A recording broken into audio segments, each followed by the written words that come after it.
if a man lies with another man as he does with a woman, then he should be stoned. Right? Your average priest can be like, nah, bullshit. Right? We don't believe in that anymore. We support gay people.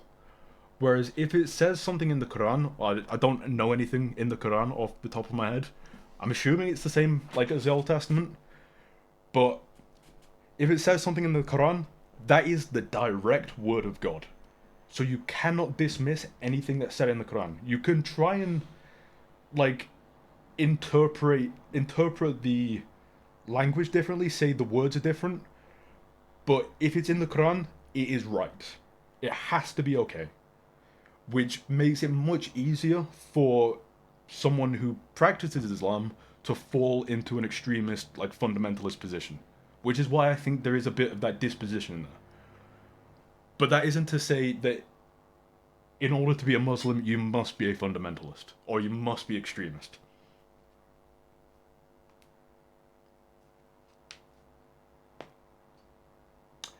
That is true.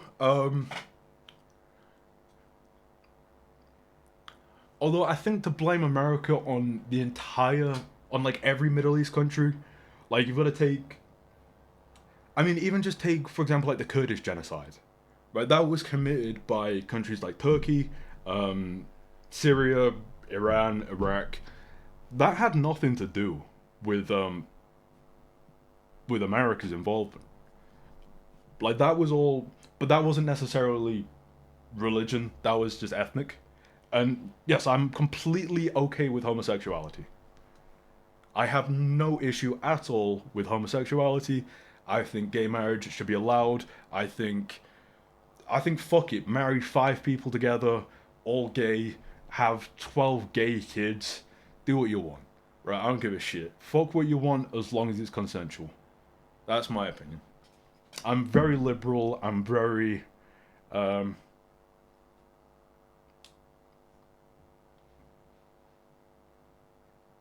yeah, no, I see where you're coming from that with like Afghanistan especially. Um like a lot of it is, it does seem like a dangerous cycle of America bomb them, people die, kids see America as the enemy, they then become radicalized, blah blah blah, and then it's a cycle and a cycle and a cycle. Um,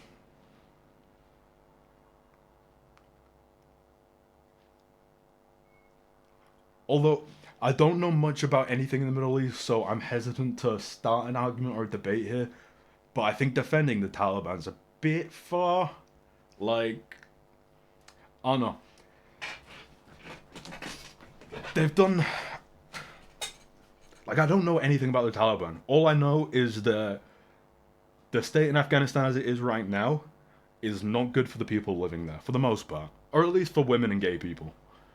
That's from what I've seen. And I don't think anyone with the ideology that they have, even if they are right for defending themselves against like an occupier, then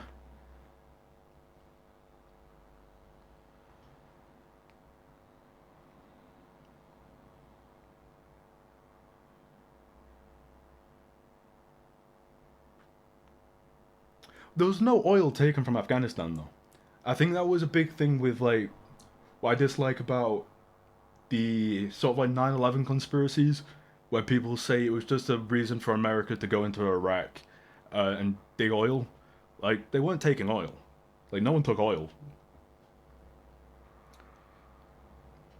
So from what I've seen with it being wrong for women is that women aren't allowed to like show their faces in public. They've had a lot of their rights restricted, like severely. There's one. This is definitely GB News propaganda. I don't buy this for a second, but I saw it somewhere. That women aren't allowed to like speak or some shit. Like I don't. I do not believe that. But from from what I've seen, life for women in Afghanistan has not improved. And honestly, I think it's fair to say, when you take a look at who was, oh, who was the guy? Who was the guy? Who was the guy that hid in the hole? And he was like, he just laid down in that funny little hole for ages, and they found him in there. Saddam Hussein. What country was he? Shit, man, I can't remember. My brain's not working. Um, but a lot of like Muslim countries historically have been awful at running themselves for the sake of their own people. Iraq, that's it. Like, take Saddam. Take Saddam. Like in Iraq, he killed millions of Kurds in the streets. He made life hell for the average Iraqi.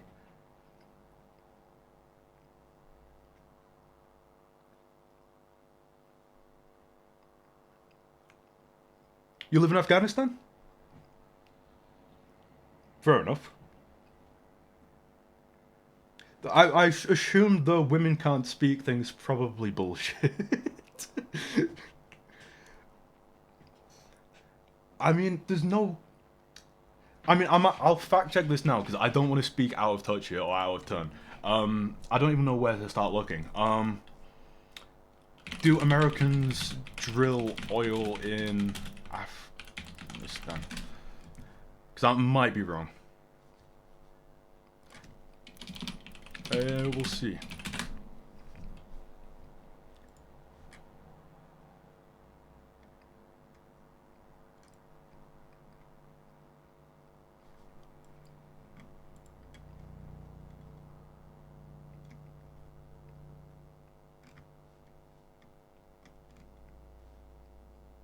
Okay, so it seems that yeah, it's probably yeah. Okay, fair enough. Probably seems like it's a probably.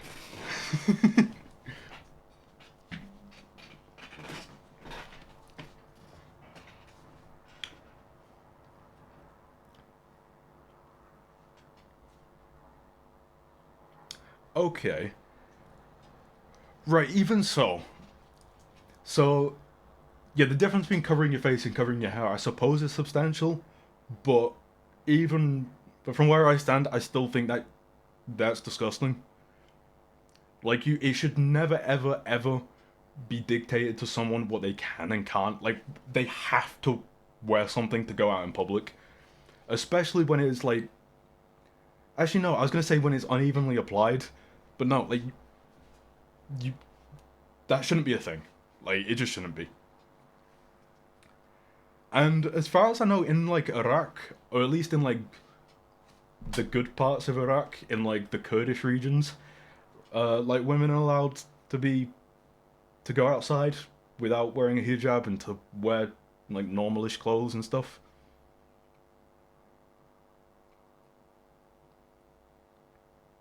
But no, with the oil thing, that's fair enough. Um, I don't really trust America when it comes to anything, but at the same time, I don't know. I can imagine them having some like little covert stealing a bit of oil here and there, having some oil fields that they're not talking about. Yeah, fair enough.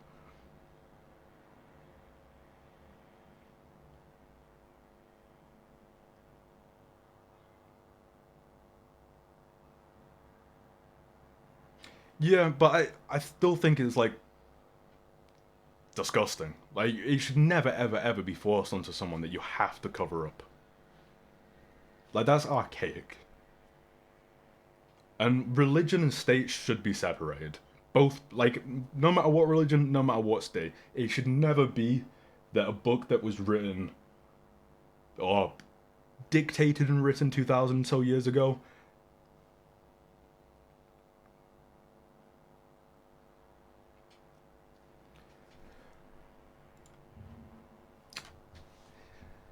Uh,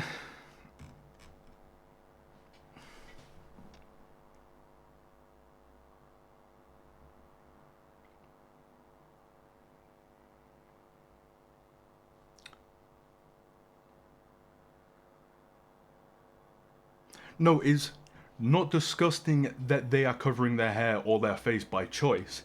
It's disgusting that they are forced to do so.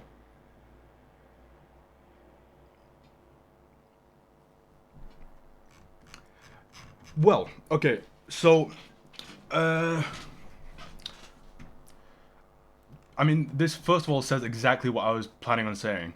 Um, there's no way women report rape to the same extent in Afghanistan as they do in England. The reason rape statistics are so bad in like our countries, in England and America and whatnot, is because we punish rapists. Like, a woman in England, if she gets assaulted, she, even though it is still a bit controversial now, like, people aren't 100% comfortable reporting it, women are comfortable going to the police, going to their family, saying someone did something to me, and they know, or at least they believe, that there is a chance that there will be a repercussion to the guy that committed the crime. There is no way in the Middle East, in Afghanistan, that a woman gets raped and she feels happy and comfortable going to her family and saying, I was sexually assaulted and I had sex with a man that wasn't my husband, even though it wasn't my fault, and I expect the government to do something on my behalf.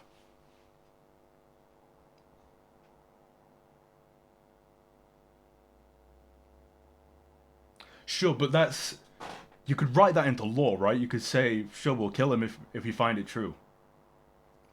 Well...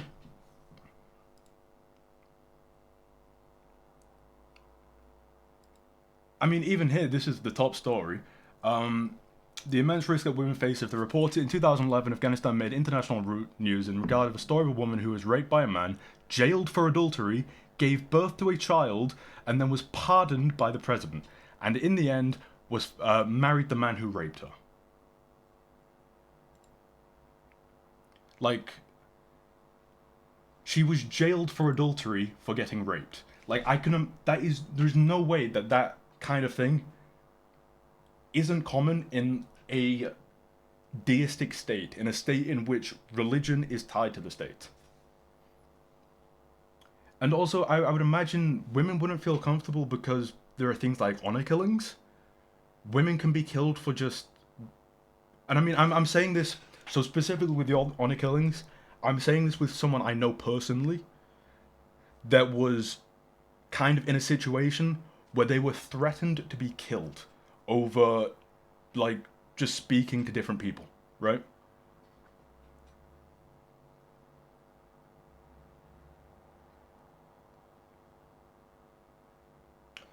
You have to go...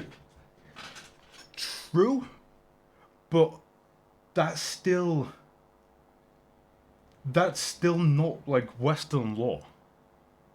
This isn't our law.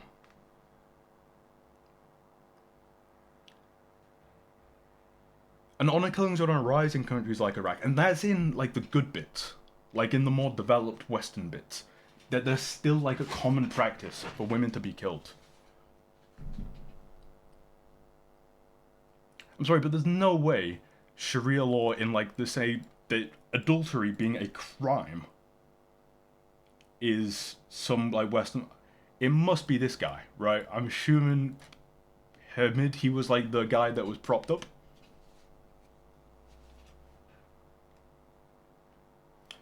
Afghanistan, in 2012, there were 240 cases of honor killings, 160 rapes, but they weren't distinguished between. A man attacked a woman, tried to rape her. The relatives of the woman killed the woman and the man. In Afghanistan, crimes, rape and trafficking are basically the same, and it's not acceptable for a woman and a man to be alone together. Through stones opening for examining room without a chaperone, 2013 security forces were also alleged to rape children in the country. I'm assuming that's Americans, right? Oh no, like Afghan police. Okay. You know what? I wanna deep dive in this, cause probably good to iron out. 2024 rape statistics, Afghanistan. Right. Hundreds of cases of femicide recorded in Afghanistan since Taliban takeover are tip of the iceberg. Analysis on third anniversary of seizure of power finds regime officials implicated in more than half of reported incidents of gender-based violence. 300 plus reported cases of Afghan women being killed by men since the Taliban seized power are just the tip of the iceberg when it comes to the true scale of gender-based violence in Afghanistan, according to new analysis. That's fine. The analysis, which is one of the first attempts to try and collect data on the levels of sexual and physical violence against women in Afghanistan, also found 840 women and girls had been subjected to gender-based violence from 1st of January 2022, when Afghan Witness began collecting data, to the 30th of June this year, almost one a day. right?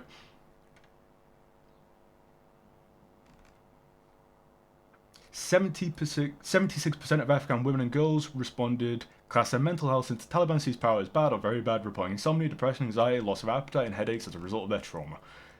Uh, I mean, it has to be said, like, the reason the rape statistics are going to be so poor are because the crimes aren't, like, reported. Like, it's going to look good. It's the same reason.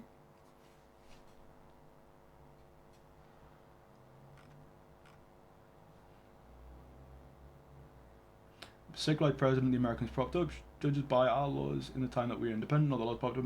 Okay, fair enough. I totally, I think that's a valid point. You have the right to do what you want. No one comes and bombs America because of them allowing prostitution. Sure, that's not a valid point though. Like, you can't just say you have the right to do what you want. You know, that would be like saying Hitler. You know, Nazis, fellas, you have the right to gas your entire Jewish population and take all your disabled people and put them in showers and kill them if you want. That's your prerogative.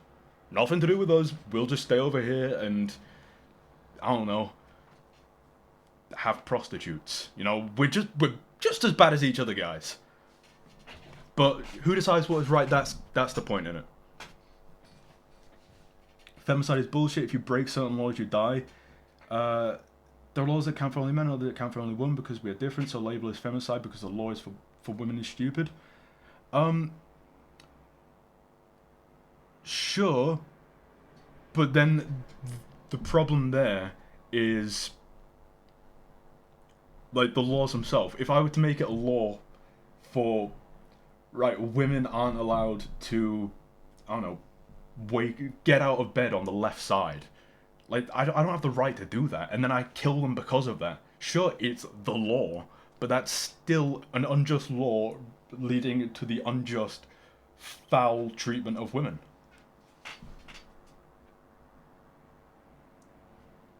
If you want to know what people think about your women, have you then you're objectifying the way people speak about women? I know, yeah, no, I'm fully aware of what people think of the West. Wrong.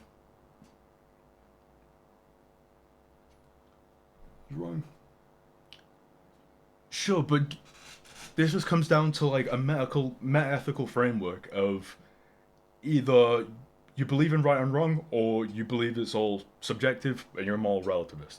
If you believe in objective morals, you have objective morals, and therefore you have morals to guide your principles. So you know what's right or wrong based on your system. Right? My system, I believe in moral relativity, but I also, the framework being, more freedom, better. As in, more people have the right to exist in the way they feel comfortable is a good thing. Right? Having laws which restrict what people can wear, where people can go, what people can say, what people can do, like, sure, it might not be, like, it might not be objectively wrong, but by my standards it's wrong. In the same way that, sure, by the standards of a Nazi, gassing Jews is the right thing to do. Sure. But by my standards, that's wrong, and that's immoral, and that's disgusting. And just because, like, we can't all, like, decide, oh, that doesn't mean we can't have opinions or we can't say that certain things are wrong.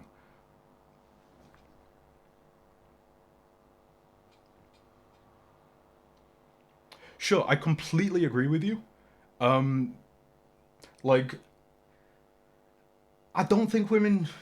Sure, I free the nipple. Sure. And when I'm saying this, I'm not arguing that Afghanistan should be identical to the United Kingdom. Right, I think we're flawed in many ways. I'm not a fan of this country at all. So I'm not arguing for our legal system, but I am arguing against your legal system, and I'm arguing that if it was more like ours, the world would be a better place. Right? Saying that because women can't get their tits out in public and men can, first of all, men do sometimes get in trouble here for having shirts off and stuff in public. Not usually, but like, that's not comparable to saying a woman isn't allowed outside of the house if any of her hair is showing, or if a woman decides to uh, be in an enclosed room with a man, not by her own choice. If she gets locked in a room with a man, that they can therefore both be killed. They're not comparable situations whatsoever.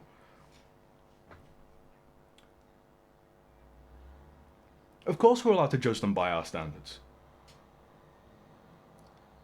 I'm sorry, but if you think it's okay, if you culturally think it's okay to rape kids, then we can say no. Like, sure, you might think kids are like inferior. Fine, fuck your culture if you think that's acceptable. Just because something's culture doesn't make it right.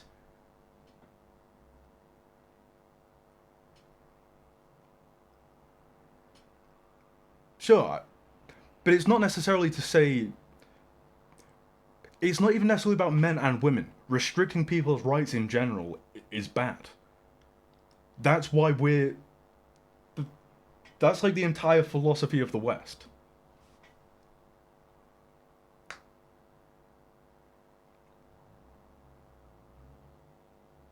When I, when I said about the raping kids, I'm not speaking about Afghanistan culture. Let me put that out. I'm speaking of like a hypothetical society in response to his situation. I wasn't aiming that at you lot, right? Apologies if it came off that way. Didn't mean it like that. I mean, if there was a culture out there in which it was acceptable and propagated for them to rape and eat babies, like we can objectively say, no, you are bad.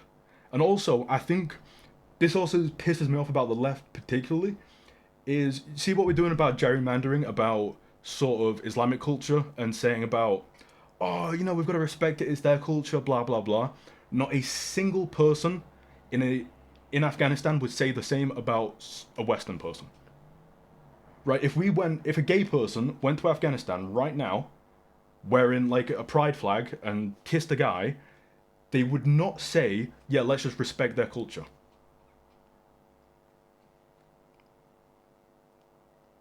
No, they're not equivalent, but what I'm saying is that you can dislike just because something's cultural doesn't make it right.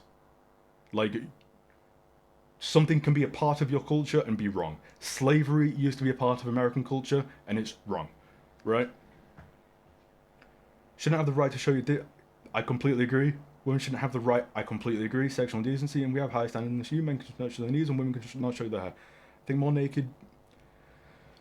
Even so, then there's a difference here. Like, there is a major difference between someone being able to see your knee and someone seeing your penis, right? Like they're very far apart. And also the punishment as well. Even let's say this is true. If I were to get my cock out now and wave it in a circle and do a helicopter and go outside, I'd probably get like, I don't even think I would get prison time, right? Especially if my intent wasn't like anything sexual. There were no like kids around. No one really saw it except maybe one old person across, and like depending on the intent and the purpose, like I'd probably just get like a smack and say like, "What the fuck you doing? Sort yourself out, pal." I'm assuming I don't know anything about it here, but I'm assuming the crime or the punishment for a woman showing her hair or a man showing his knee is much more severe than the punishment for me getting my penis out. Bible says to be modest too, yeah, and I fucking hate the Bible. If you want to show off your body, show off your fucking body. Who cares? Grow up. It's a tit. It's a tit and a cock. Who cares?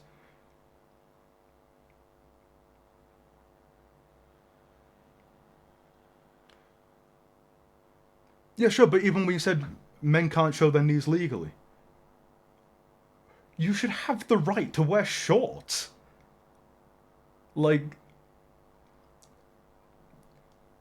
that's not a government's job to tell you what you can and can't wear. Although I was in support of masks. So I will say it is in their right if it's something that can massively dictate the safety of a population. So in the case of COVID, yeah, I think it was fair for them to say that wearing masks in public places was enforced.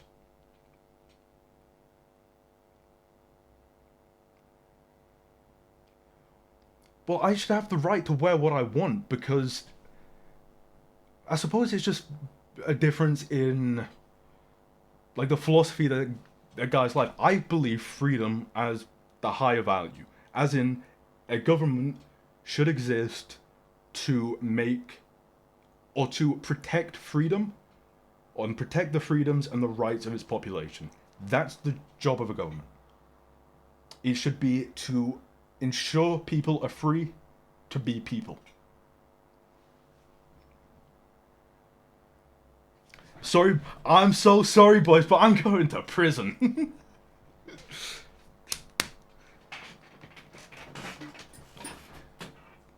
Sure, but it's not to say that you don't have the right to cover up if you want to. It's saying that you have the right to not cover your face if you want to. Like, sure, if people in Afghanistan want to wear hijab, if they want to wear burqa, if they want to cover their face, sure, they have. I totally support them to do so, but they should not be enforced to do so.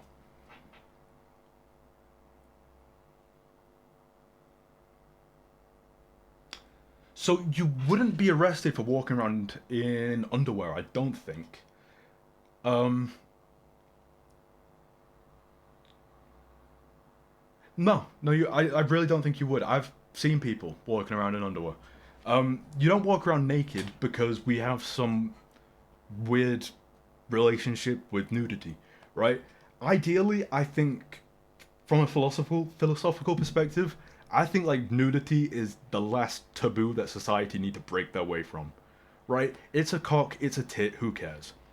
But like I said before, like I'm not arguing for like the British legal system is the pinnacle of society, right? There are changes and there are improvements that I think we need to make as in England to reach that higher goal. But from my personal perspective, that's what I'm arguing with, not from the perspective of the English legal system, but from what I see as an ideal legal system and from a philosophy, is that freedom, you should be free to wear whatever the fuck you want.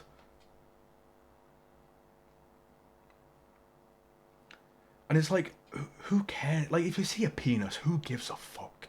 It's a penis. You've all got one. Grow up.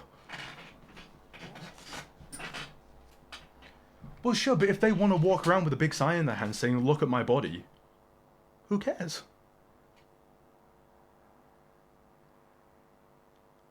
A woman should have the right. And in the same way that a man should have the right. I mean, it's about as natural as it gets. What do you think we fucking did before we had clothes? Like, sure, cover your penis so it doesn't get injured or cold or whatever. But, like, fuck it, who cares? It's someone's body, it's who they are. You can be arrested for being naked in public, but I don't think underwear. First of all, bikinis are basically underwear, so that would be, for women at least, it's definitely not true. And I was near the Gay Pride March last year, and I saw a lot of men walking around in their underwear. Like, literally just thongs. So, like, I don't... Again, the entire philosophy is the government shouldn't be telling you what you can't do unless it is an infringement on other people's rights. You shouldn't be able to do things that infringe on anyone else's right to be themselves or to exist or to live their life in a way that they would like.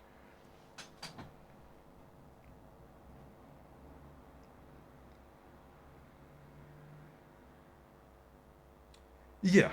I mean,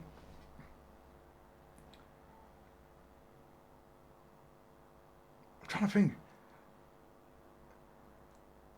Because I feel like arguing for like public nudity and like nudism does go on like a slippery slope of like what about kids? You know, what if kids see it, stuff like that.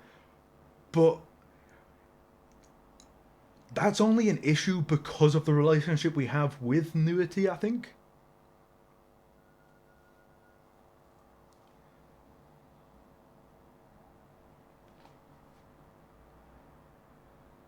Sure, but then when you have religion and state tied together, then you're in a situation where people don't have freedom of religion, which is like a fundamental core of a good society, is that you have freedom to practice whatever religion you want. So if it's the religion that's dictating the government, that's dictating the laws, that's telling you how you can and can't behave and whether you can and can show your knee in public, then you don't have the right to do that. Right? The same reason we don't have the right to enforce Christian religions on Muslims in this country.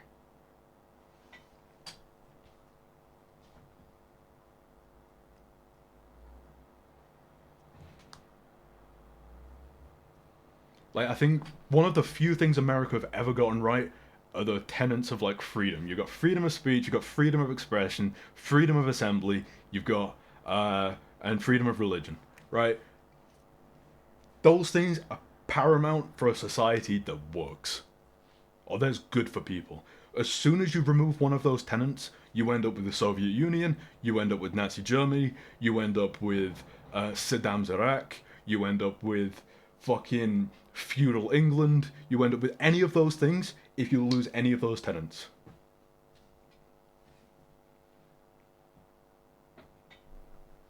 And like, it matters.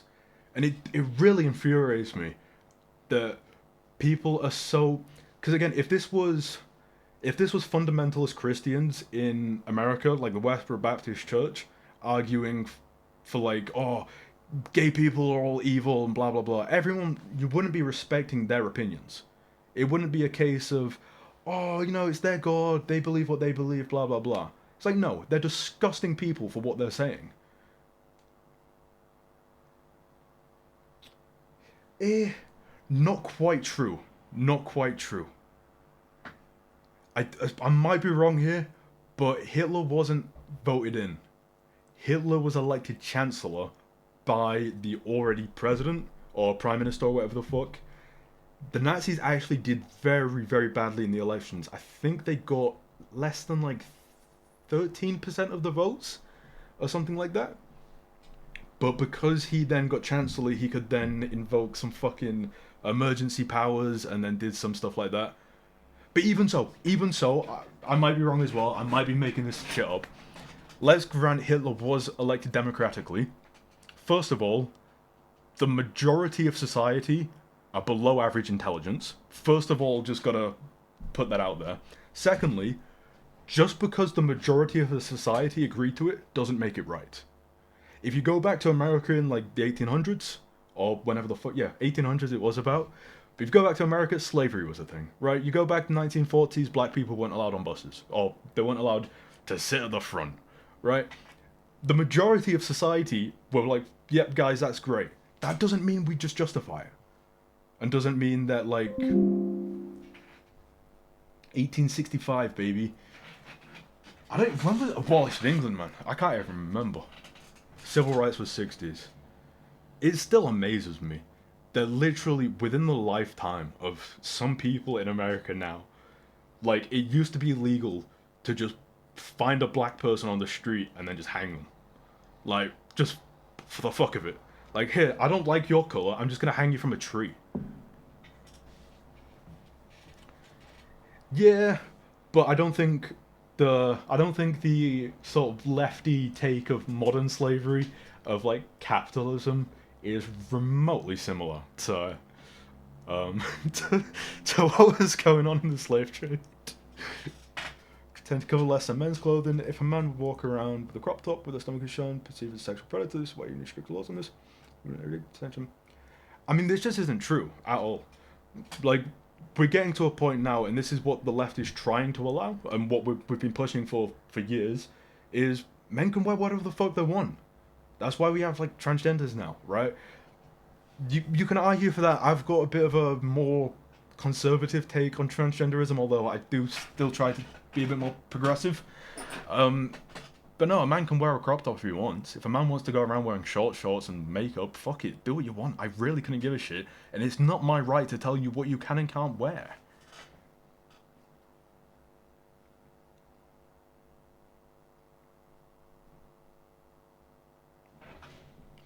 And also, how is it?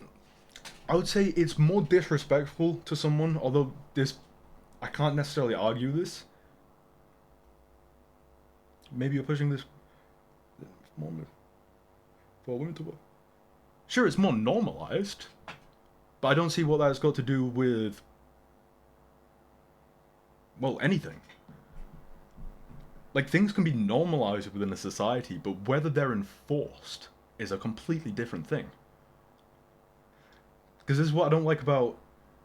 Again, I'm speaking about the left. Don't like about the left is they're on about, like, just... I can't think of the word. Like, systemic issues. Things that are, like, just ingrained into how a society acts. Like, sure, that's a thing we can deal with. But then there are also fucking... There are straight up legal documents that say certain things and police can do certain things as a result of your behaviour. That's the issue that you want to tackle first, right? So sure, we might want to respect women more, and I totally support that. And I think a society in which women are a bit more modest and respect themselves and don't need the attention necessarily.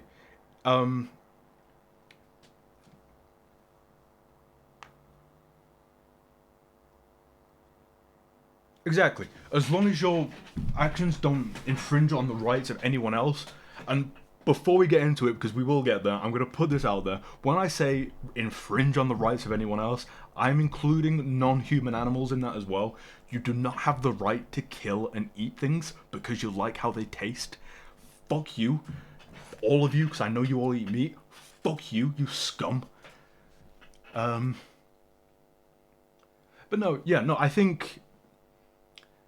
Again, I think... What's the fallacy? It's the fucking... I'm not going to hit you with the fallacy because I can't remember it. But, yeah, I think England needs improvement. Totally. Right? If we can respect women more, if women can be treated as people a little bit more and whatnot, fine. But still saying that because it's more normalised for women to be treated as objects here is the same as women being forced and men being forced with what they can and can't wear and what they can and can't do, like, is completely different. This is a completely different conversation.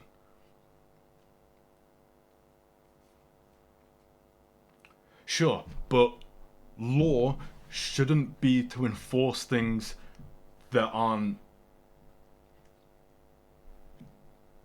necessary to keep a society running. Like, there are certain things that we can agree on that are wrong. Killing people is wrong. Raping people is wrong. Blah, blah, blah. Right? There are things, if you infringe on the rights of other people, that is a crime. And there are things that we should all agree are illegal. But then you can overstep with law saying that certain people can't think this, certain people can't say this, you can't do this if you're this colour, you can't do that if you're that colour.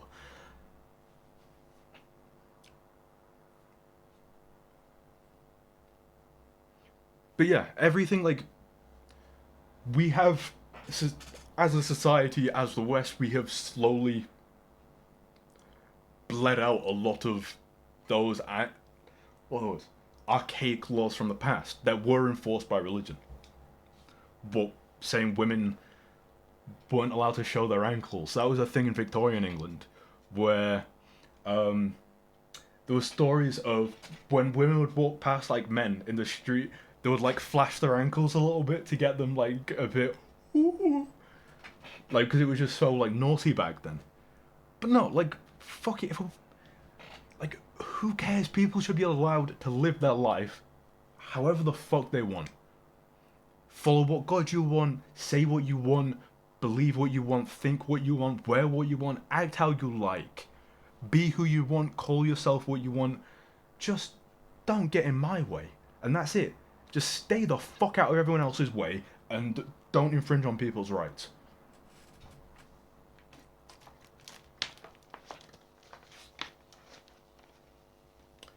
That is an interesting point, Peter, because again, I feel like I'm arguing with you on pedantics, because I agree with you on what you're saying.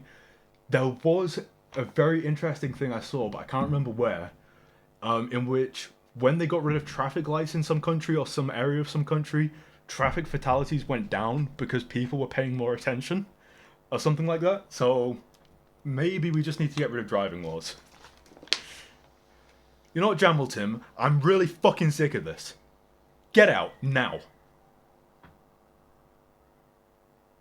Coming in here and being controversial. We're trying to have a civil discussion about women's rights here, and Jamble Tim comes in here with that bullshit. You fucking disgusting human being.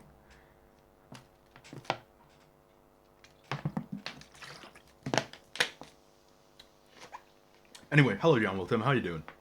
I said this earlier but you didn't reply. You want to tell me how you're doing or not?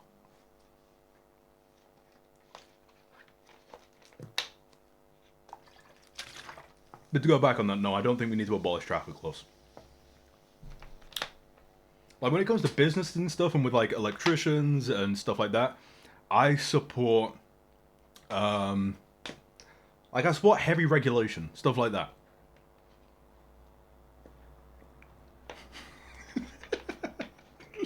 Exactly. How are we supposed to know if there's fakes?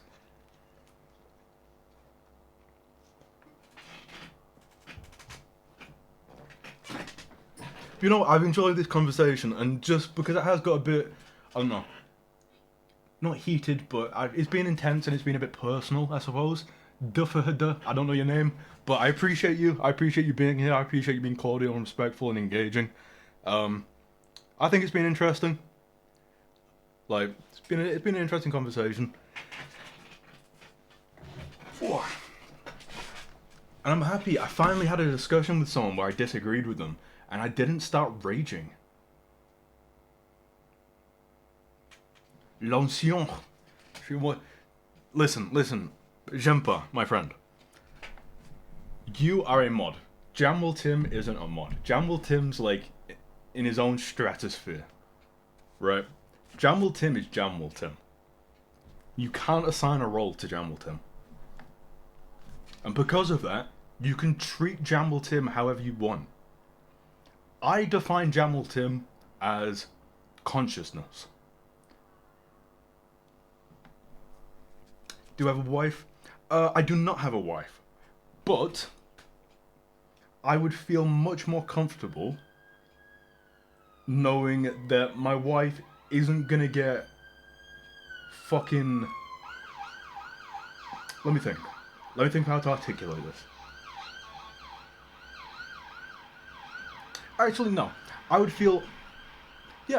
totally feel okay if my wife walked out in a crop top. Like, I would probably ask her not to. Actually, no, I wouldn't. Because women look great. Like, this is a thing. Like, they're not your property. Like, she has the right to do whatever the fuck she wants. And you know what? If she looks good in a crop top, wear a fucking crop top as much as you can. Ideally, just walk around naked if you want. Honestly, I would love a society where all women just walked around naked 24/7. Actually, no, I would not. That would be foul. I just thought there's a lot of old people. And fat ones.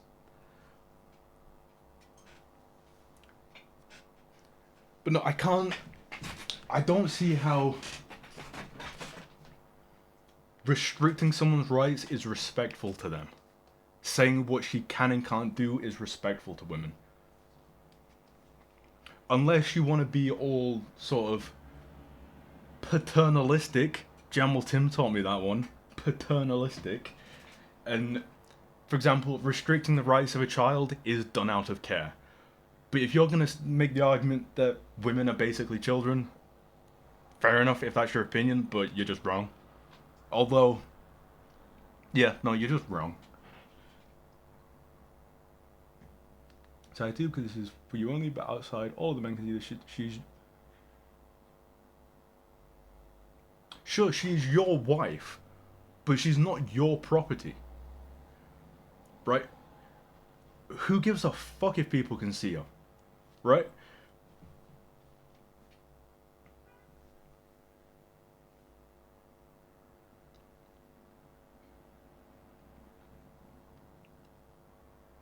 Sure, and I think in a lot of cases, women would say, if you don't feel with me comfortably wearing this outfit, then I won't.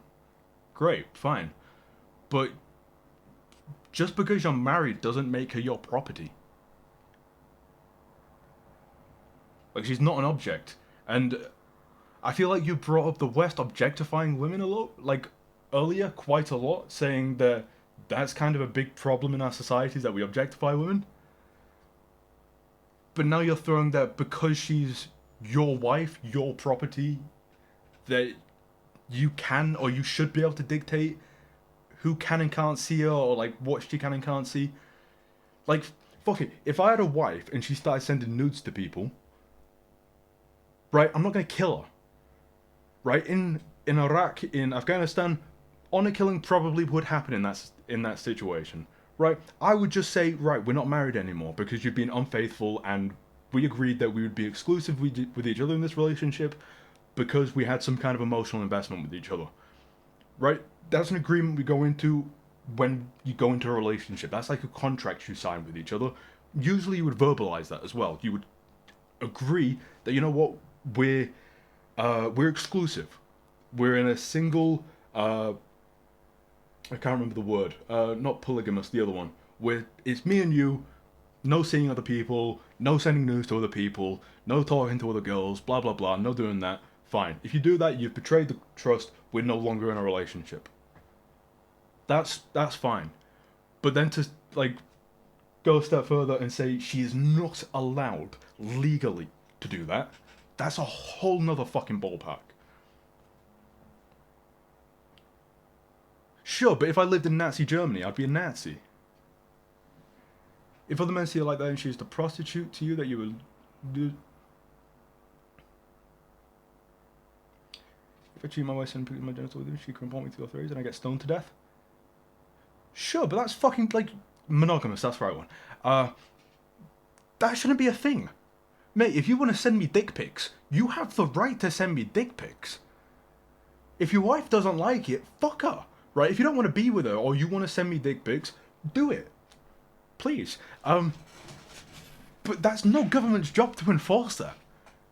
That's a social agreement that you come in with someone else. If I say to Jamal Tim, right, me and you now, we're best friends and we play Age of Empires 4 times a week between this hour and this hour, and then I break that contract, Jamal Tim doesn't have the right to get his mum to come and kill me and stone me to death. All he says is, well, we agreed to this, let's just not be friends anymore.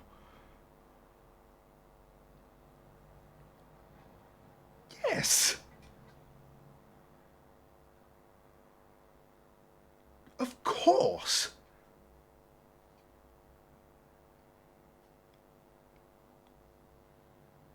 You should be allowed to cheat on your partner without being convicted of a crime.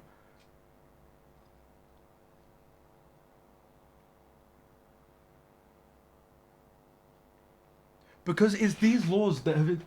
These are the laws when... This is why people argue that things are, like, sexist, right?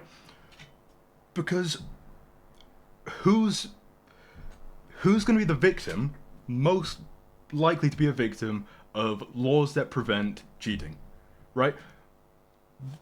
Men can enforce standards easier. Women can't. So if it's illegal or like a crime for someone to cheat, it's going to affect women more. Women are more likely to be the ones trapped in a toxic relationship, right? Women are more likely to be abused in a relationship than men are. So when you say it's illegal to cheat, then I could have a girlfriend, beat the shit out of her every day, but she's my wife. And then she gets involved with someone else who cares about her and has some kind of emotional investment with her, genuinely loves her, and is like, right, I'm going to save you, I'm going to take you, I'm going to give you a nice life. But whilst we're still married, they end up having some kind of physical relationship. I can then legally kill her? Because she cheated on me?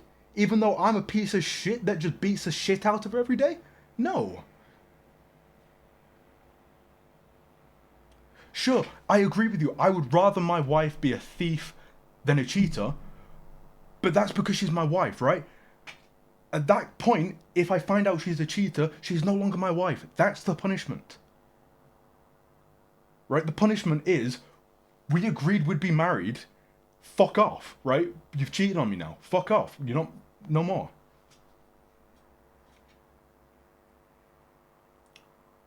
Sure, but it's not always that easy. It's not always that easy to just get a divorce.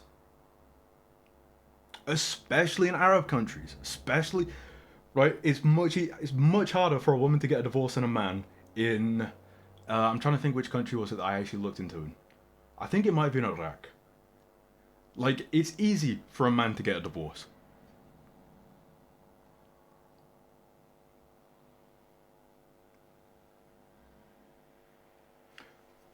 Cheating in chess is something else. Yeah, no, I support stoning people for cheating in chess, 100%.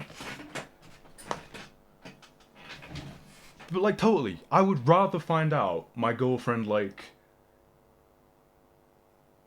I don't know, fucking executed a health insurance CEO or some shit, than cheated on me. But that's because of the agreement we made when we went into the relationship. Oh, is it? Okay, fair enough. Uh, where's Afghanistan then? What, like, ethnic groups? Afghanistan? Because I would have assumed Arab.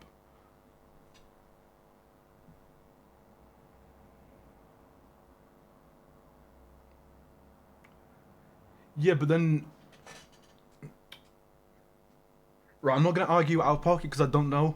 But my only then thing in response currently is honor killings, like things like that. Really, um, but sure, I will look. Then divorce process. Afghanistan is Central Asia. No, it's not. Is that? Oh, it is in it. It's right on. It's like next to. It's near Russia, isn't it? Oh, I'm an idiot. My bad. Fair enough. Fair enough.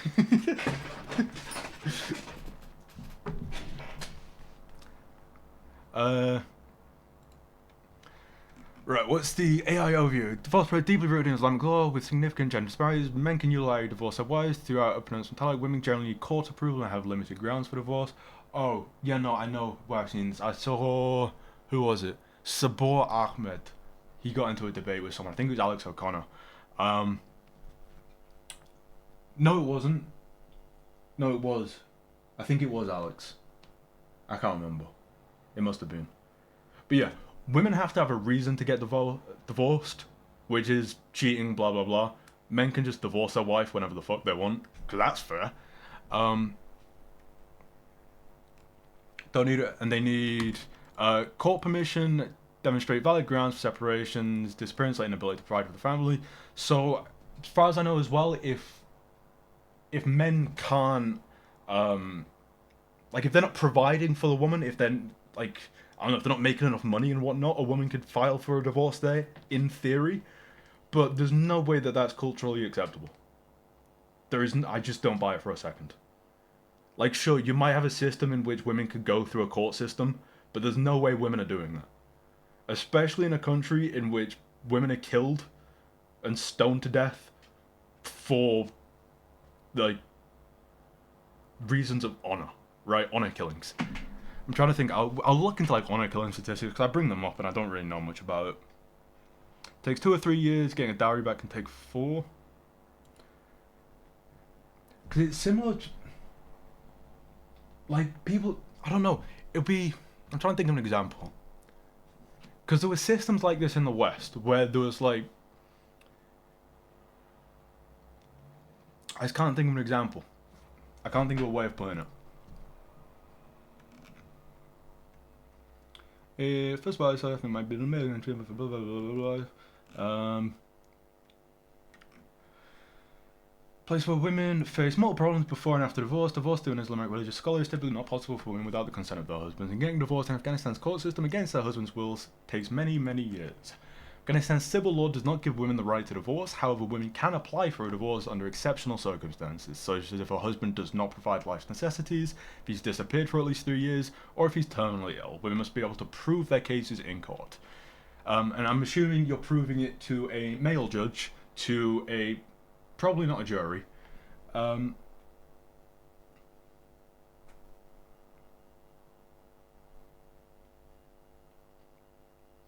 So I'm saying women here specifically because we're talking about, well, most of this is coming from the angle of women's rights, and because we're talking about female divorce, right?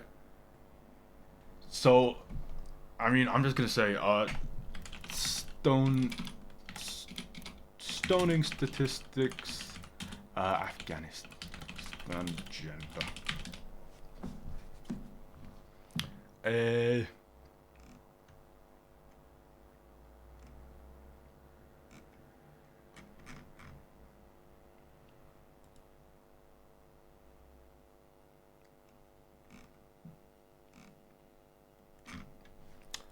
Am I gonna cite ChatGPT? Fuck it. I'll see if ChatGPT can find anything. Right. Buddy. What are the statistics of stoning in Afghanistan? Men versus women.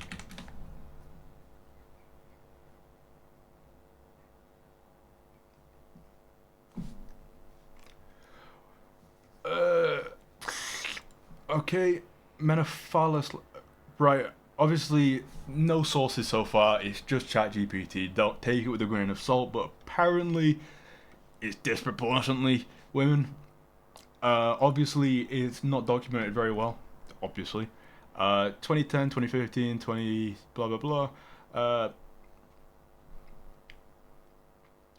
Vast majority of reported stoning victims in Afghanistan are women, often accused without due process, victims of forced marriage or sexual assault, punished based on community or Taliban rulings.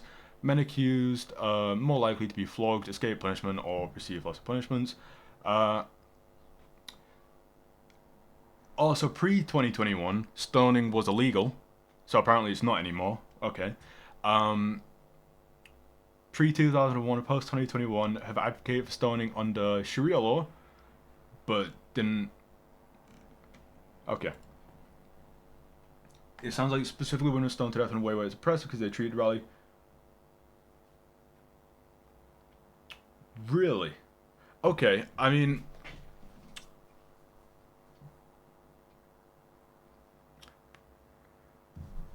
Here's this, 2021. Homosexuality and adultery.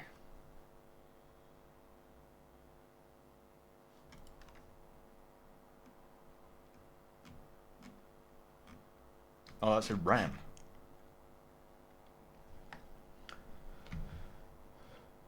$35, yeah. Sure, but I'll grant you. Okay, I'll grant you this, even though I just disagree with you based on feeling. Right? I don't have any statistics. I'm sure I'll find some. Just deep down, I know that's not true. I know I just don't believe you. But let's say that is true. Let's say men are stoned more than women. Fine. You shouldn't be fucking stoning anyone. Right? That's the problem. It's the stoning that's the problem. Right? Me honing in on women getting stoned being an issue is true. Right? Women being stoned is an issue. Men being stoned is also an issue. I'm just talking about the women being stoned. Predominantly because I would also assume that women are being stoned for things that aren't really crimes, whereas men are being stoned for like treason, rape, murder, shit like that. Women are being stoned for cheating on their husband, fucking looking at a man the wrong way, blah blah blah.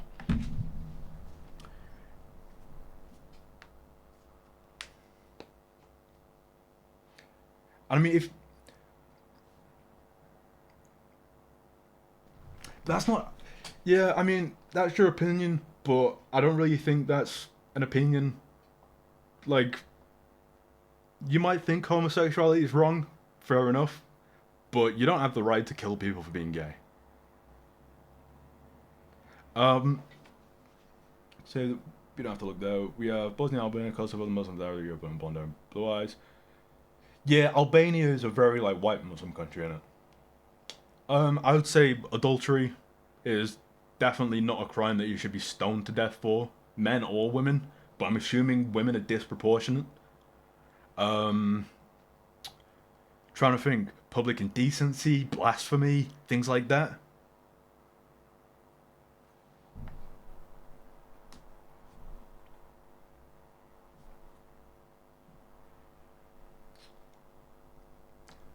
Okay, that's fair enough from your anecdotal experience. I respect it. That is still disgusting. Right? Just because it was a man that got stoned and it wasn't a woman doesn't make it okay. Right? People shouldn't be stoned for cheating on their partner. That is disgusting.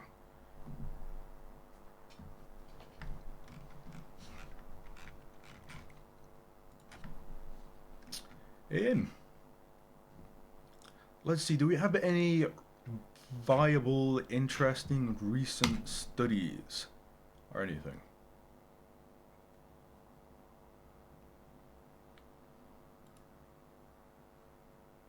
Sure. Okay. But to go from people shouldn't cheat because it's not nice to they should be stoned to death. Like, come on. Yeah, cheating is wrong, but it's not worthy of stoning.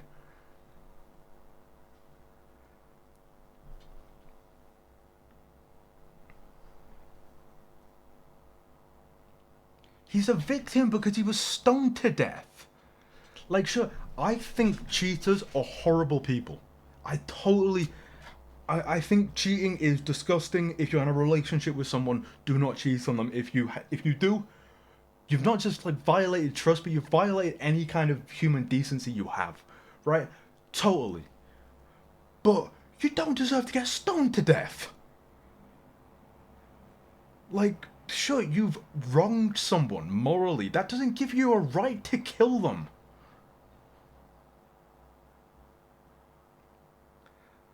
Like, there's some if someone comes up to me on the street and says, "Oi, you look like a fucking idiot," right? They have wronged me. They've made me depressed. They've made me sad. I don't have the right to stab the man to death or just brick the fucker.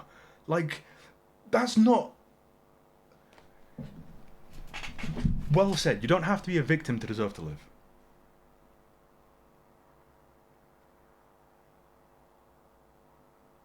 No, but a mass murderer is not a cheater. And also, I assume you define a cheater as something very, very, very different to what I would define as cheating. And also, cheating can kind of be subjective. In a relationship, someone could consider texting someone else as cheating. Someone else might consider kissing someone else completely fine as long as there's no emotions there. You might even say, you know what, we're allowed to have sex with people, right? We can be sexually open, just no feelings, no love, right? I don't even know where I'm going. I've just lost my head, right? That is no, no, no, no, no. If you think cheating is equal to a murder, that is insane. That is actually just insane.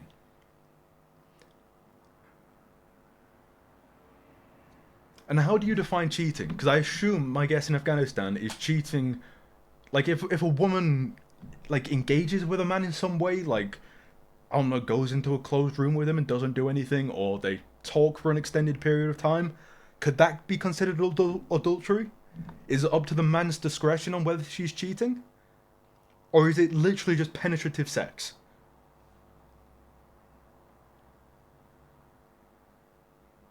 But no, cheating is nothing like a murder.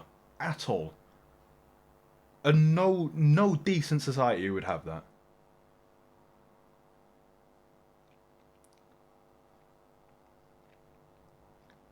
So is it literally just penetrative sex? Like, or could it be, would kissing count? Would oral sex count? Would, like, hugging? Or is it literally, or is it what, like, who defines who's cheated? And does the man have to prove that the woman's cheated? Or does he just say, she cheated on me?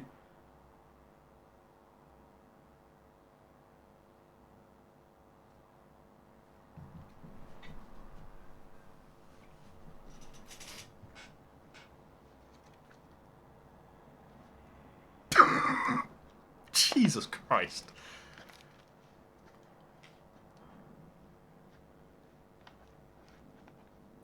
Yeah, but you should have the right to cheat without fear. Right, if you cheat on your partner because your partner's terrible to you and is emotionally abusive, is a liar, um, If you see your partner's been texting people and calling girls behind your back and sending people dick pics and doing this, doing that, blah blah blah, fuck it, G on them. Who cares? You shouldn't be killed because of that, and you shouldn't live in fear that if you dare talk to another man, that you might get stoned.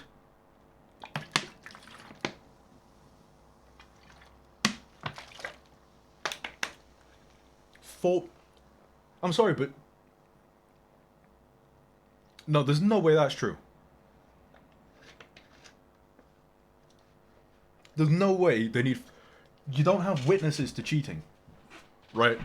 Particularly because people who cheat do it as a way to obfuscate that it's happened, right? The only people that know about the cheating that's been going on are probably the person the woman cheated with and the husband, right? I'm sorry, but to say that you should be allowed to cheat on your partner without fearing for your life, comparing that to saying fucking. Wait, what was it? A. Oh, yeah, that cheating's just as bad as a murder.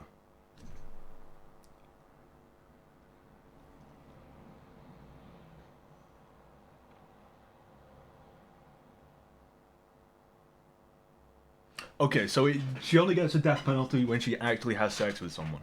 Right. I mean, that's still disgusting. That's not okay. Like, it's not a crime. Or at least it shouldn't be a crime to cheat.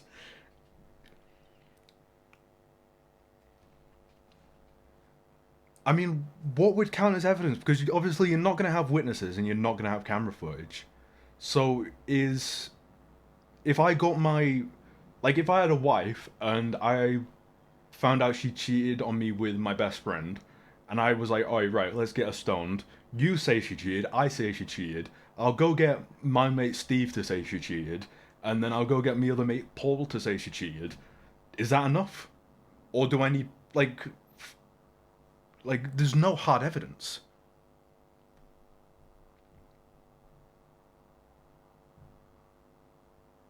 Sure, and if that's the stance you want to take, I think you two have just Frozen has just made the perfect kind of response.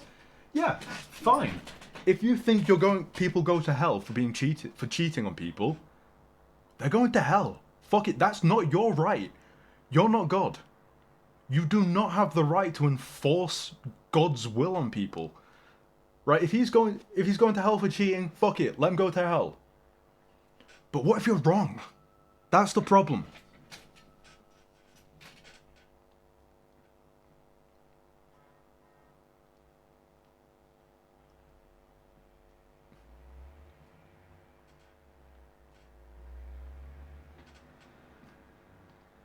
Sure, but I really, really, really, I there's no way of proving to a legal system that people have cheated. Like there might be in some cases, there might be plenty of cases in which the woman confesses, or there's pictures or there's videos. Those situations might exist, but there's no way the system's set up in a way in which you need hard evidence to prove it.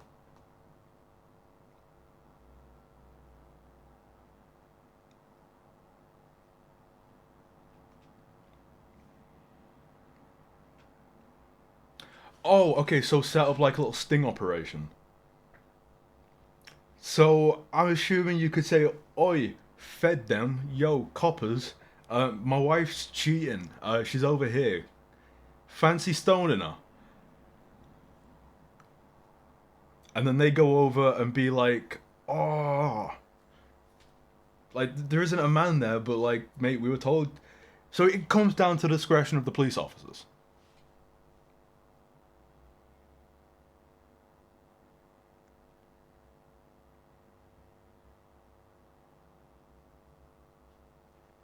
But I just don't believe there's a burden of proof. Like, no, I don't believe the standard of proof is going to be high enough to justify killing someone. Because there's not going to be enough proof in any of these situations. Because the woman isn't going to be stupid enough in a situation where she knows her life's on the line to cheat.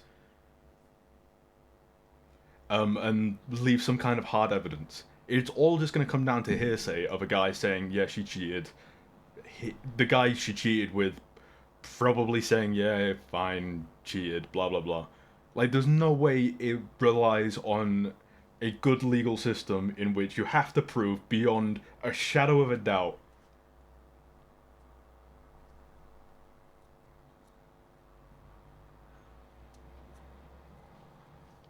Fair enough. I mean, I'm getting to a point in this where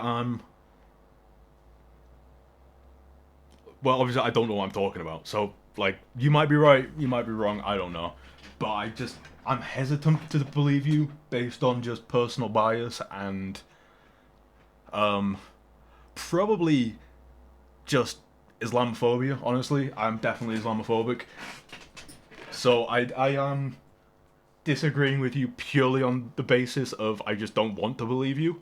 So I'll accept for now. I'll say fine. I agree with you. I accept that what you're saying is right. So I'll allow you. I'll yeah. We'll just go with that. There's a high standard of proof. Fine. But that still doesn't mean you deserve to get stoned, and that doesn't mean the witnesses should be stoned for lying. Stone, right? I'm against the death penalty altogether. Right? I don't think it should be a crime. No, I don't think it should be a thing, in general, for any crime.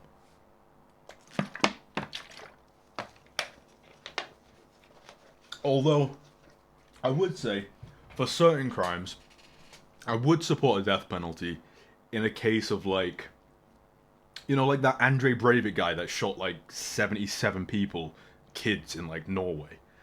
Like, if you have 100% beyond reasonable doubt, like, you've got video footage, the guy admitted to doing it, there's like 800 witnesses, there's like written manifestos, blah blah blah. If there's no way it wasn't true and there's like a kill count above 50, fine. Just give the guy the death penalty.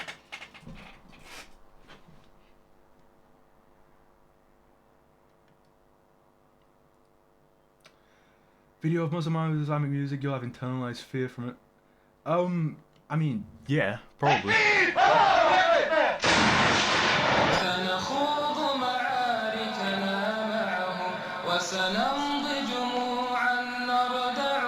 I mean, first of all, Bosnians, man, I don't know shit about this. I know there was some fucking conflict with Bosnia and whatnot. Can't remember who with. These videos are just, they're designed to be intimidating, right? Like, also, I'm guarantee these lyrics are gonna be obscene. I've watched the Hamas ones, right? I've watched the fucking, like, stuff like that. Some of the lyrics are just mental. But also, to add to that, sometimes, like, I'm shit scared when I see, like, the New Zealand rugby team do a haka. That's, like, the point. It's supposed to be intimidating. Oh, it was Serbia? Fair enough.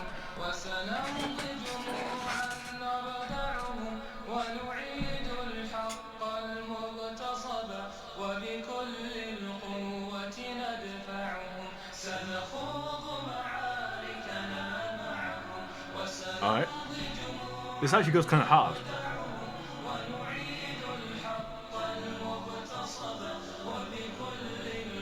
There just needs to be a bit more of a beat, I think. Like, a bit repetitive.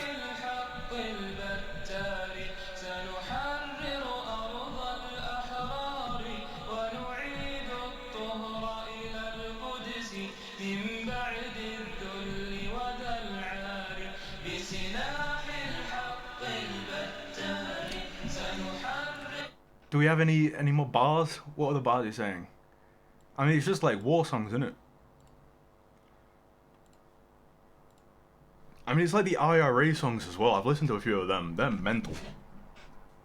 It needs drums, it needs some instruments, it needs some... Oh no, it's a bit dry. But there was one of them was interesting. That I think is an interesting point. Will return the pureness of Islam to Al-Quds. I don't know what that means. But that does seem like a little bit of infighting. I don't know. I'm just curious, what's your interpretation of that? Like, what does that mean? Because I'm sure like the translation's probably off, or doesn't necessarily mean that. My interpretation of what that's saying is that the Al-Quds are good, and the people they're fighting bad, and like Islam is for us only, kind of thing. Which is probably true. I mean, if they committed a genocide, fuck them, like. But then again, also there have been plenty of Islamic genocides, Kurds. European white like you seemingly falling inside, yet you were scared because Americans intimidated to make you feel scared of Islam. I mean, not really.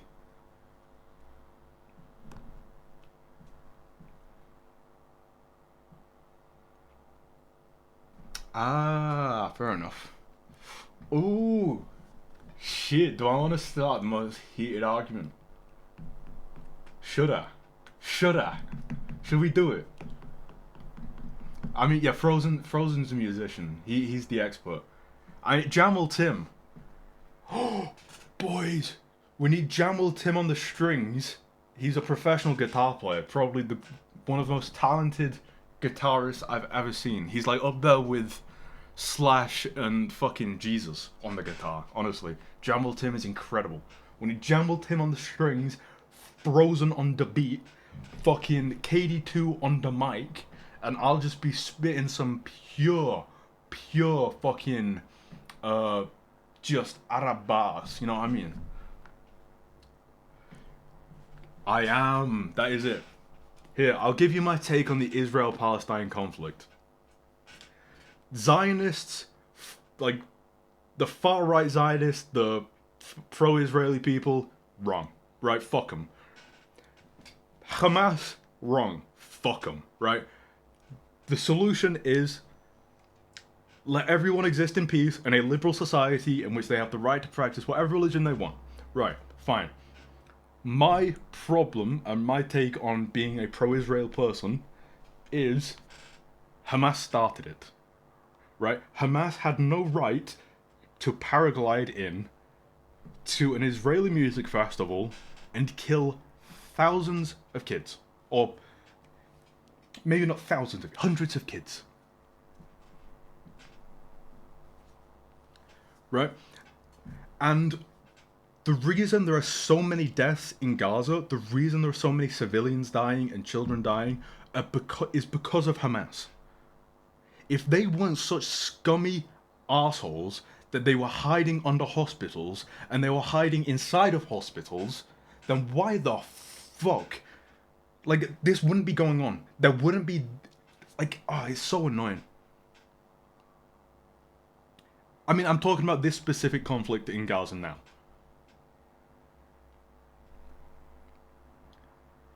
But I'm sorry, but the Palestinians, they don't want an Israeli state. Either. Like, you've got to see where they all came from.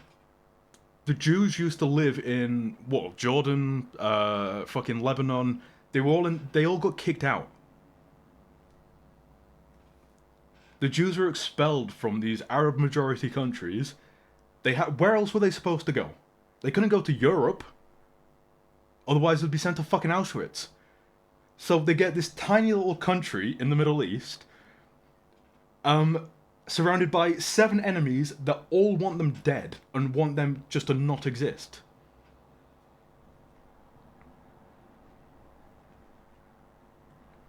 No, the way Hamas have engaged in this they use the civilians, they're using them as shields. I mean, there's videos of, first of all, this is just a side tangent, but I'll try and get back to that because I don't want to try and seem like I'm dodging. But there are cases of, I've seen people wearing like press vests, medical vests, stuff like that, shooting at the IDF. Like, Hamas have no integrity. Like, they're not fighting for the right side. They're not fighting for freedom. They're not fighting for peace. They're not doing anything like that. They are fighting because they want the Jews dead.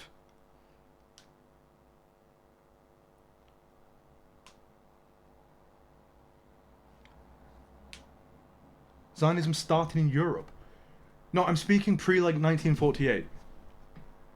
Like, I'm not speaking about Zionism. I'm saying that, like, I can't even think of when, but before the Israeli state, when Jews lived in Arab countries, they used to live in like Jordan, Lebanon, blah blah blah. Buying children's cars to avoid getting shot? Sure, happily, I will. I'm always down to look at that.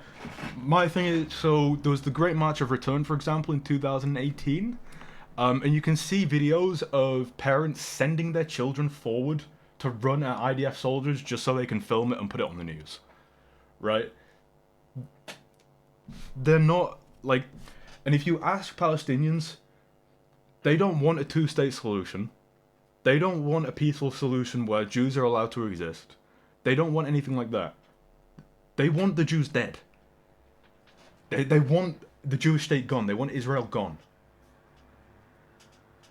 But speaking of Hitler, in 1933, the leader of Palestine, I don't know his name, went to Berlin and he praised Hitler for the final solution. No, it wasn't 1933. What am I about? 1943, or it was 1942, to congratulate Hitler on his solution for getting rid of the Jews. Right? I don't support Israel. I'm not a pro-Israel person. I don't like the Israeli government. But by no means would I consider myself pro-Palestinian. It is Nazism in disguise. They're both wrong, right? Both ideologies are wrong, but Hamas seem more like they want the obliteration of... Let me put it this way. If Hamas get what they want, the world would be a worse place for everyone than if Israel got what they want.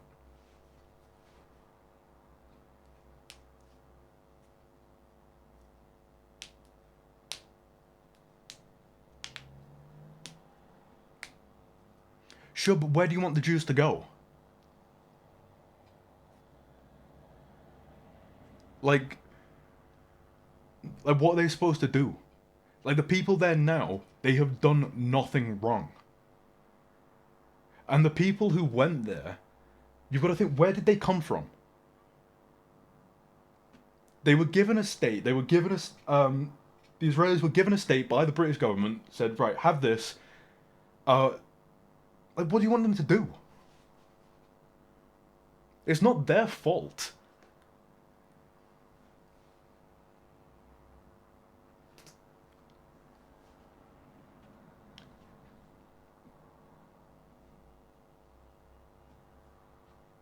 Just go where... But historically, that's not been a very good option for the Jews. Right, when they went to Europe, they got gassed. When they went to America, I mean, I'm assuming there's been a lot of fucking stuff in stolen land, sure, but to what how far back are we gonna go at stolen land? Right, every country's been invaded at some point. Every country...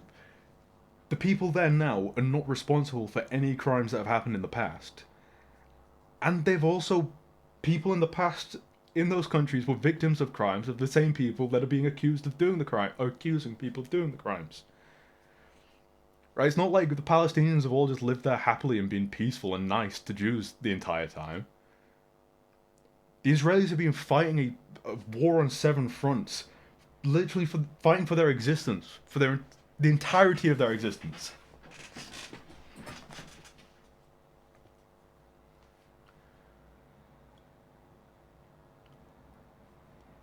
So we just kick them all out and send them to Germany. But that's not their land either. So then the Germans can just kick them out and say it's stolen land. You don't belong here, it's our country. So what...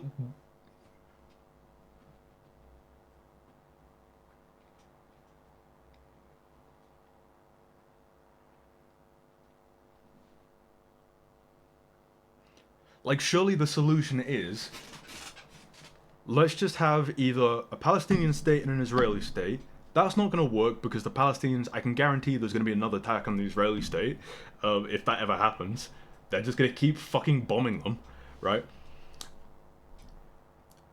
Okay, but if we kick everyone out to where their ancestors are from, we're going to get a very, very, very dangerous society. No, I'm not saying the Germans are not going to kill them. But I'm saying, if you have the right just to kick people back to where their ancestors are from, then surely, I doubt Palestinians are majority from there, from the Palestine area. I'm assuming they're mostly from Jordan, like Lebanon, those kind of areas. So should they not fuck off and go back to where they came from?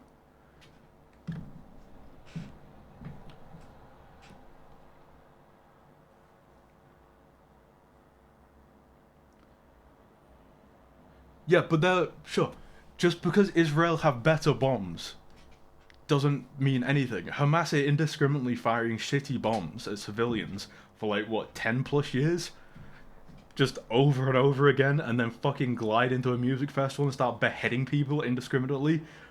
Right? Israel then bomb the capital city of the fucking enemy where Hamas is hiding. And again, I'm not trying to excuse Israel, right? There's been the recent thing with the shootings at aid centers. I looked into that because I didn't know where that was going and like why the fuck that was happening. That seems to me as if the IDF are just straight up fucking shooting civilians. That is disgusting. Right, I'm not pro-Israel by any means. But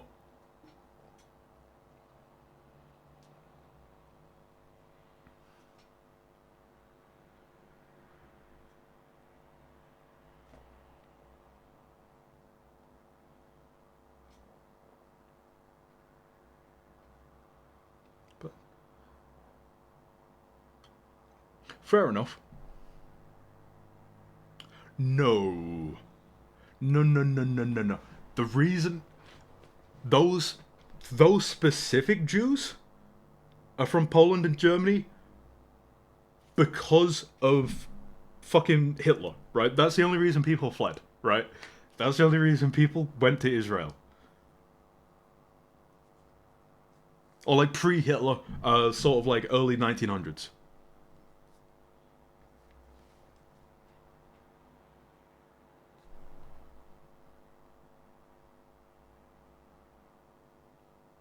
Hitler did not need state documents to sort out the Jews. No, no, no, no. Hitler, Israel was created in 1948. I know. There was a war. There was like the War of 48 as well that led to it, and British drew a line and was like, "Oi, Muslims, you lot have that. Jews, you have that." It was post World War II. Yeah. Hitler sorted the Jews out based on the size of people's nose, based on people's bloodline, based on what other people said. Like it had nothing to do with being officially documented.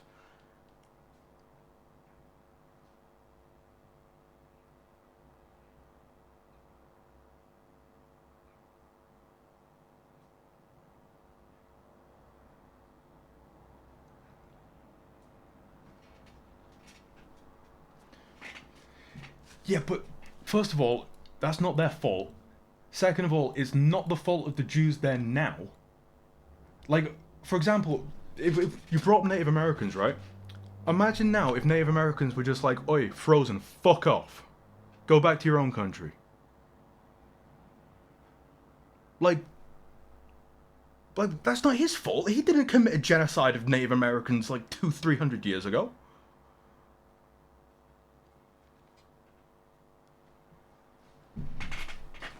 Like, he lives there, he was born there. It's his country just as much. Let them live there together, let them live there peacefully, and that should be fine. It shouldn't be an issue. But, right, first of all, I hope I don't dox myself, because I've probably put my address up here. I look at my address on maps quite a lot, so it better not pop up. Oh, fine. I don't live in London. There we go, baby. Let's just look, right? Let's look at all of the land that these evil Jews are taking up. These evil Jews are taking all of this land from all of these innocent Muslims, man. All of them. It's so... Why do they just keep taking all of the land? You know, the Muslims here in the West Bank, they don't have enough land, man. It's not like fucking Israel surrounded by Jordan, Egypt, Syria, Iraq, Lebanon, Iran, Saudi Arabia, UAE, Oman, Yemen, blah blah blah. Like, where are they supposed to live? where are they gonna go? Like, why can't we just let them just fine, fuck it, have your place. Let these lot live here as well, or at the very least, let's just have two countries. Yeah, if there were a two-state solution, if the it is a bad argument to an extent, but no, right. Let me rephrase that. It's a bad argument, but with the based on the premise that I was saying earlier, with it's not their fault what's happened historically. There's literally nowhere else for them to go. It's just as much of their country. No, but that's not what happened. It's not you going to fucking Latin America and saying, oi, just send them to Mexico, blah, blah, blah. It's you colonizing Latin America 300 years ago and taking Argentina or whatever, fucking starting a family, starting an entire culture, everyone living there happily, right? You've got an entire society going, now there's millions of you, and then some fella comes along later and is like, actually, you don't belong here, fuck off. Like, it's not their fault. They can't do anything about what happened 100 years ago.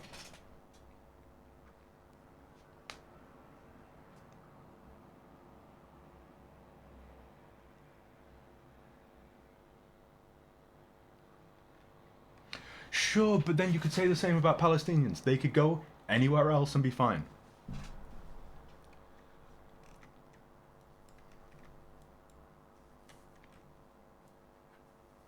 Russia, Greenland, or Antarctica. Fair enough. I mean, yeah. You know what? Fuck it. Yeah, send them all to Antarctica. Where else? Have we got anywhere? We must just have a random island for the Jews. This one looks alright. Put it in here. South Georgia and the Sandwich Islands. Fuck it. Go there.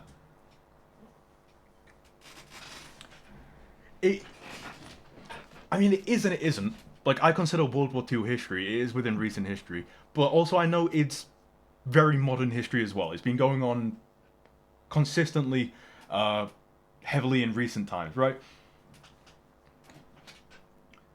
But the kids that are there now, the people that were born there now, the people that have been there for 10 years, 20 years, 30 years, 40 years, they haven't done anything. They haven't committed a genocide. And honestly, I don't know enough, but I do know that I can't give you the timeline. I'll look into it afterwards. But I know at some point in history, pre-Israeli state, Jews lived in countries like Jordan. They lived in countries like Syria and Iraq. They were expelled. They were kicked out. They were given nowhere to live.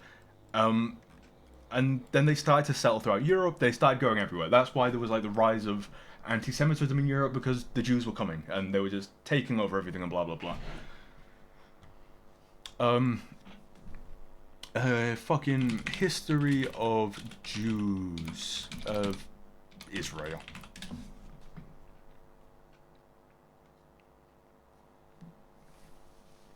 But no, I am speaking out of pocket here because I don't really know much. Fuck, I'm gonna have to source ChatGPT on this to give me the right area to look at. Okay.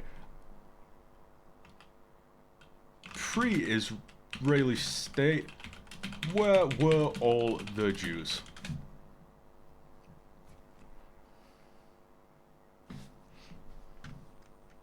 So 9 to 10 in Europe, Eastern Europe, Poland, blah blah blah. Middle Eastern, about 1 million in Iraq, Iran, Yemen, Syria, Egypt, Morocco, Algeria, Tunisia, Libya, Turkey. Arabic, Persian, blah blah blah. And then there were about 650,000 by 1948 in the Palestine region. Small but continuous Jewish presence, blah blah blah. So there was a big, okay, so late 1800s, early 1900s is Zionist immigration, about 4 to 5 million in the Americas, right, 6 million Jews, drastic research, blah blah blah, fine.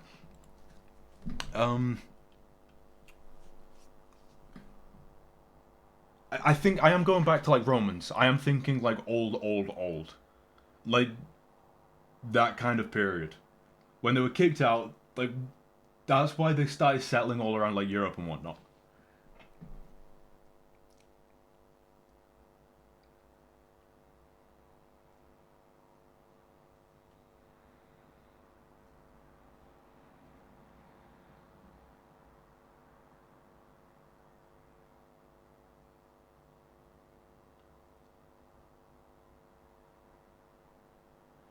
It's not. No, because people make this argument on the right here in like England, right? If you're a second generation immigrant, right? Because people use this for like anti-Islam propaganda here, right? There's a huge rise in Islam. They should all go back to their own countries. Blah blah blah. If you were born here and you speak English, your parents were born here and they speak English, you're English, right?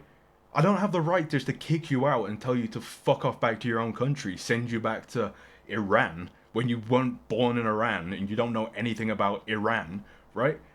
You don't have, I don't have the right to do that. You were born here, sure. Maybe your parents or grandparents didn't have the right to invade and settle on our land or whatever, but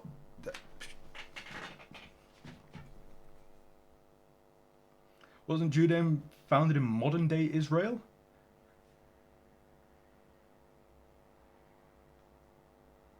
No, Judaism's well old. And I think the entire like genetics being attached to land in general, anything like fuck it, it doesn't matter. But this is the problem with religion.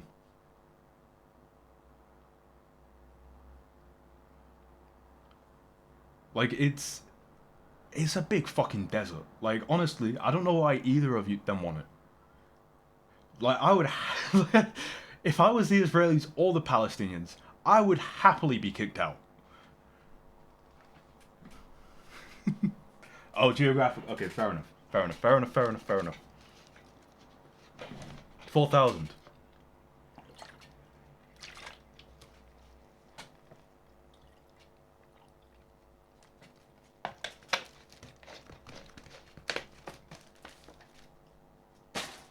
But it's the same argument that like Putin uses for invading Ukraine.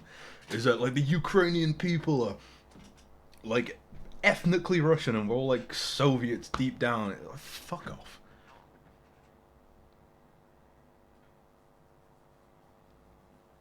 No, I'm not saying your religion specifically, but I'm saying religion in general makes people care far too much about the value of the land they're on.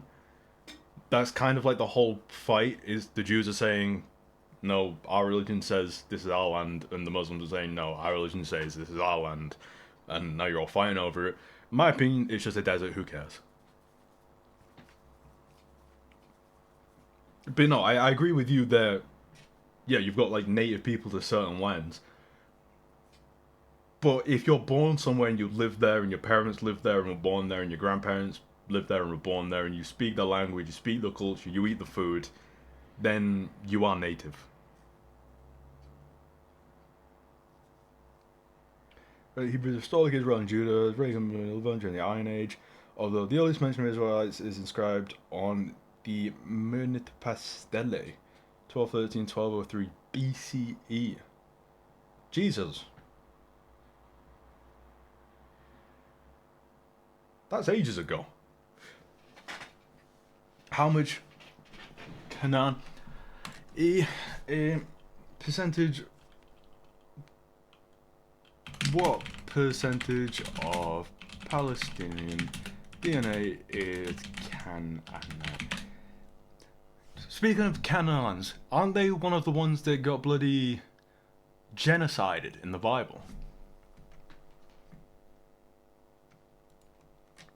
More than 50%. Syrians, Canaanites, genetic continuation region, strong sentiment, largely indigenous to the Levant, genetic continuity despite historical invasion, blah, blah, blah, blah, blah. 50 to 70%.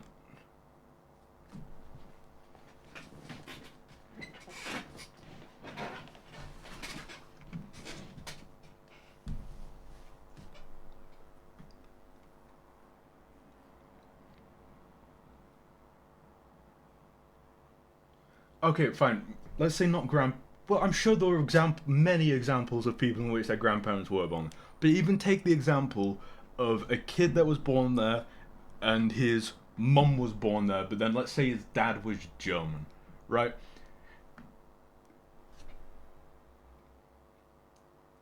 Where's he from?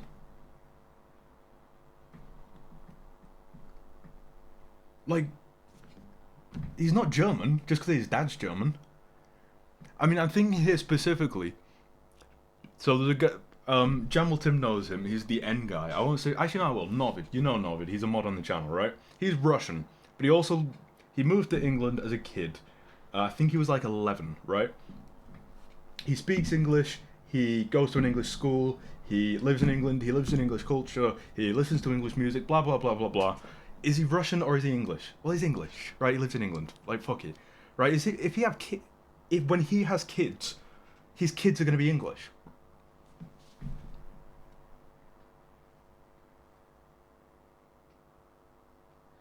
Sure, but I think when we're going so far into these like genetic things, it just gets to a point of being like kind of pathetic. Like I'm what I think we went over it when Frozen was here last time. I'm like 30 odd% like Scottish, right? Should I just like fuck off? Like, am I not English? Do I not belong there? Like, genetics don't have any, or shouldn't have anything to do with it. That's a really, really archaic way of looking at it.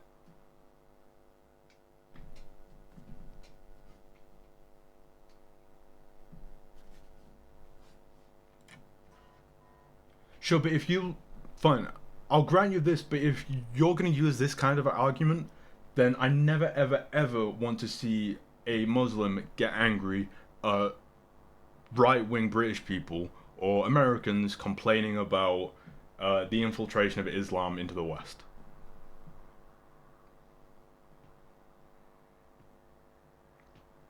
No, no, no, no, no. J'aime pas l'ancien.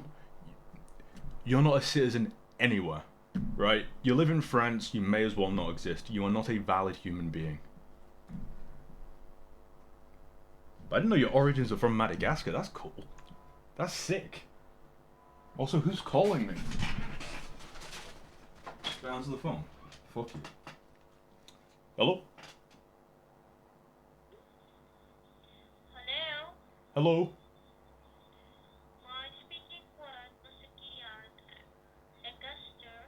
Yes.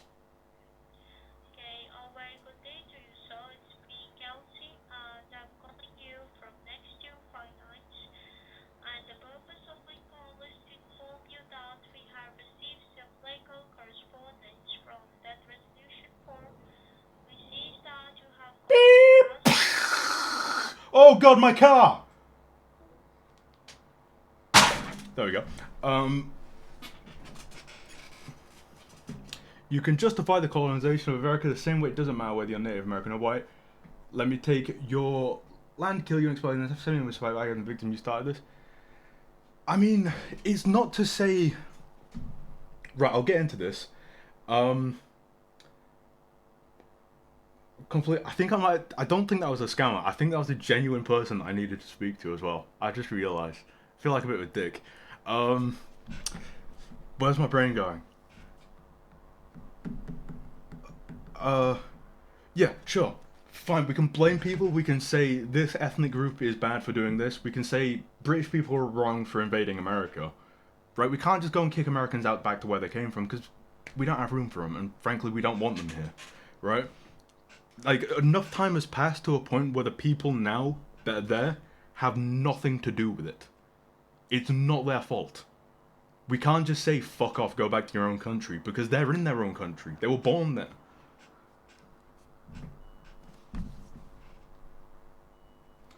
Yeah, also, I think I might smash my phone, you know? No, I didn't. No, we good.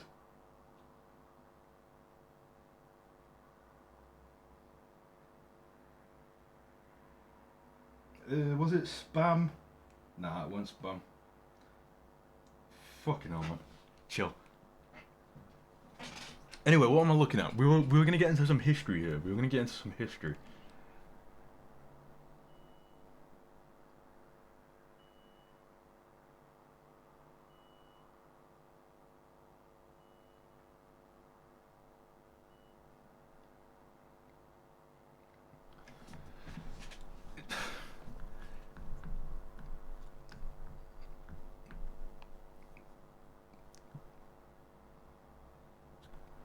But like populations are exponential. first of all, like, practically, that's not going to be plausible, right? After 70 years, say, what? I'm trying to think, I'm trying to get numbers. My brain's not working.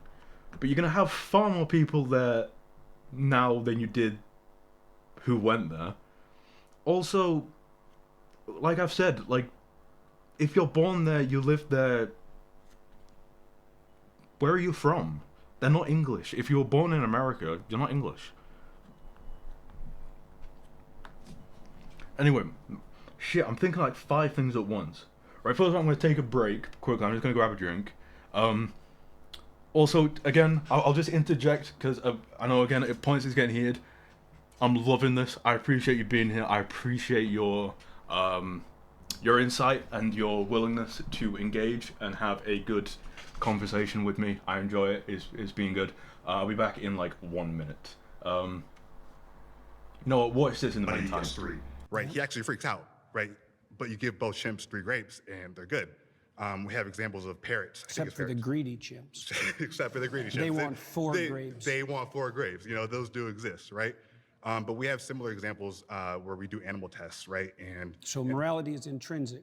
I think. So it precedes science. I think that actually right? a better way to define it would be that social animals, which we are, right, Yeah. require some level of morality or. Into what? I'm not disagreeing. Sure. Why do they require that? Because it's the only way that social groups can actually survive, right? That's my point with Sure. regards to science. Thank you very much. Is that. Precisely the point that you just made, that science has to exist within a moral framework that isn't in itself scientific. How's that not scientific?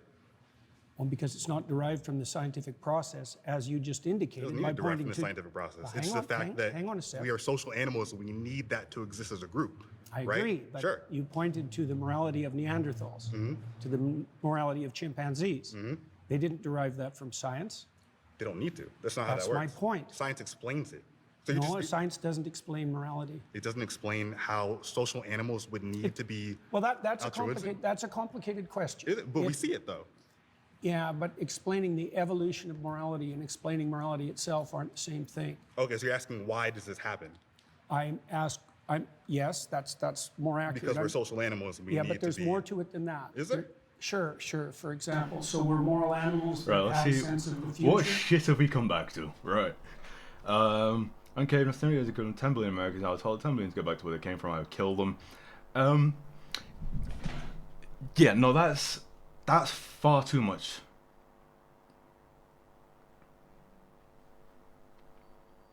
Fine telecom for FLT is great children who have nothing to do with it, yeah. My opinion is we should eradicate England. I mean, you tried, you lost, and then you lost to the Germans as well, so... Oh wait, no, you did technically win, didn't you? You beat us. William the Conqueror. Fuck off. Anyway, you're not a real country anymore. That is a good point. That is a very good point, actually. Very, very good question. Because I don't know how to answer that. I feel like if I'm going to be consistent, I have to bite the bullet and say yes.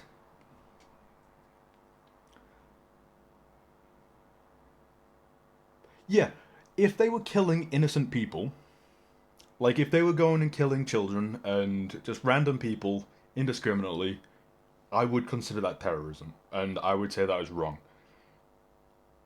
If they were targeting, say, military or like buildings or kind of like things of that nature, like strategic things, or people who deserve it, or were enforcing colonization or whatnot, then I would say they were justified in doing so. But once again, I really know nothing. I know nothing about Native American history, right? I know nothing about this. So, again, I feel I'm always speaking out of pocket here.